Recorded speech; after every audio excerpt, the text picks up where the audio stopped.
But then by that time, if Mr. Behzad Fatmi could take up the dates. Hello, good evening, everyone. Good evening. I hope I am audible. Very. Okay, thank you. Thank you, Piali ma'am, for moderating this session. And I also thank Mr. Kastadeep for inviting me to this interesting panel today. It is a privilege to be speaking at such a panel of distinguished guests from across the world. The topic for today is of significant importance given the situation that we are in, the whole human race is in, the prospects for peace in post-pandemic India. First, of course, it is important to understand that in India, at least, we do not still know the graveness of the situation. The pandemic, maybe it is not even, we're not even in the middle of it, let alone be seeing any end to it anytime soon. The situation is getting worse by the day, and not only the health issue has become very problematic in the country. The health infrastructure is under intense pressure, but also the social fabric of the country is going through a very challenging times. This usually, of course, during a pandemic or a crisis, it is expected that human beings, people come together. They would come together. They would help each other. They would stand in solidarity with each other and show compassion with each other. But unfortunately, since the beginning of the pandemic, the coronavirus pandemic in India, we have seen just the opposite of it. We have seen more divisions in our society. We have seen polarization in the society, and we have also seen that we have seen vilification of the marginalized and the people who are less in number, the minorities of our country. So with all these things happening, it is, of course, a challenging and a difficult time for all of us to be in. However, we also need to understand that there are people in the country who have done tremendous work to show compassion, to help each other, and to do whatever they can in their capacity with their limited resources.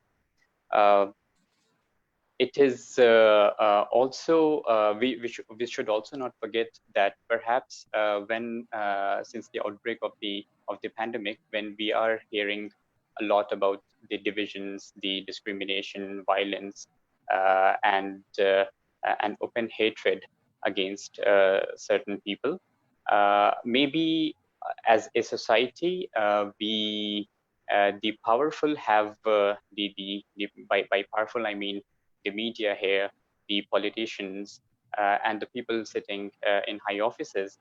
Maybe they have they definitely have actually they have been more vocal than the people who are doing positive work in the society, or perhaps the media, which should actually play a role to promote harmony and mutual coexistence. And they have actually been promoting or actively supporting hatred that some people, maybe just a minority of the country, are actually doing, promoting here.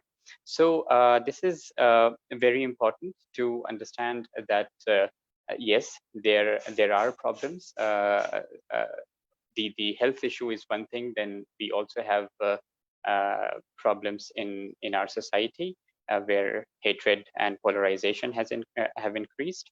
But at the same time, we do hear more about the negative things that are going on. Perhaps the media, which should actually play a constructive role in promoting positivity, is actually promoting division and polarization. So whereas we at In Dialogue Foundation, the organization that I head in India, it is a similar organization like India Peace Foundation. It works to promote interfaith and intercultural dialogue. In the month of Ramadan, we organize interfaith iftar programs. We since for the past 5 years, 6 years actually. Um, this year, of course, because of the outbreak of the coronavirus, we could not come together to have the meal, the iftar meal together. But we invited people. We organized a panel discussion, an interfaith panel discussion, where we identified and invited people who are inspired by their religions and are doing uh, relief work for people of all communities, not only of their respective communities.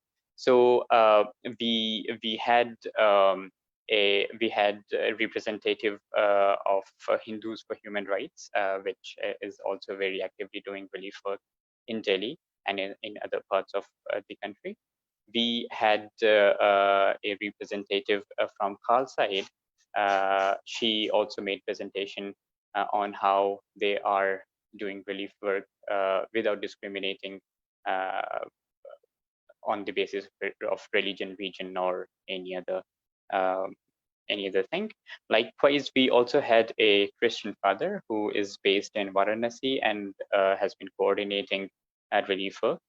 And we also had a Muslim businessman who has no background in relief work or in the interfaith dialogue activities. Normally, he is just a businessman. He's an entrepreneur. But he, during this crisis time, during this crisis, he thought that he should use his resources for the resources that he has, the money that he has, the wealth that he has, to help people who are in distress. So there are examples like this. The concept was that people, the concept for the panel discussion was that people, there are people who are not what we generally, the perception is that people who are very religious, and this is a perception in certain quarters, that people who are religious have bigoted views. They only care about their own communities and people. But there are other people too, with the kind of people that we invited for the panel discussion. They are inspired by their own respective religions, and with that inspiration, the inspiration that they take from their religions, they are doing relief work for everybody, not only for people of their own community. So this is very, very important to understand, and it is very important to understand, particularly in a country like India, which is very religious. This Indian society is very conservative. That religions, at its core, uh, they promote, they teach harmony, they teach compassion, they teach kindness, they teach honesty. These are the commonalities among all the religions, whereas on rituals there may be differences. There are different ways as to how Muslims pray, as to how Hindus pray, and likewise Christians and Jews. But the core, at the core of every religion, is compassion, kindness, honesty, and the human values that we cherish today. So it is very, very important to understand and amplify. First of all, we need to understand that that there are people who are doing great work uh, in because of their religion, not in spite of it, and also to amplify the voices, such sane voices in the country. We need to promote such work. We need to tell people about it, what a lot of people are doing. So this is one thing that I wanted to talk about today. And the second thing that I wanted to come to in my presentation today is the old debate of religion versus science. This debate has again reignited. People are talking about it a lot. The the seculars, or the people who claim